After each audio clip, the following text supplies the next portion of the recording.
Have you ever heard of the world's largest flower? It's the Rafflesia arnoldii, a marvel of nature found primarily in the lush landscapes of Southeast Asia, particularly Indonesia.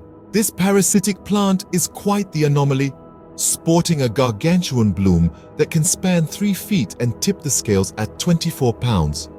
Yet it lacks the usual plant trappings: no stems, no leaves, no roots.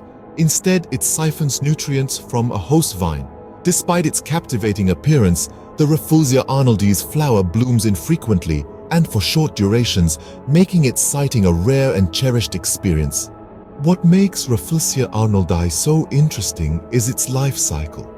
Our story starts with a tiny seed, a small dot in the big picture of nature. This seed, though, is meant for big things. It's spread by animals, moved away from its parent plant, and dropped in the thick forests of Southeast Asia.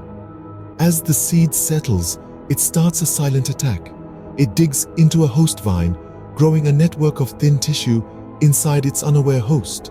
This tissue will give the Rafflesia arnoldii the food it needs to live, for this plant has no stems, leaves, or roots of its own. Months go by. From the outside, the host vine shows no signs of its attacker.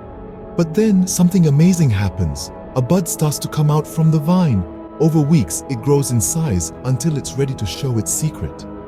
In a dramatic show, the bud breaks open, showing the world's largest flower, a huge bloom up to 3 feet wide and weighing as much as 24 pounds. But this big show is short-lived, for the Rafflesia arnoldii's flower only blooms for a few days. Whether as short as it is rare, the Rafflesia arnoldii is indeed a short-lived show of nature's greatness and mystery.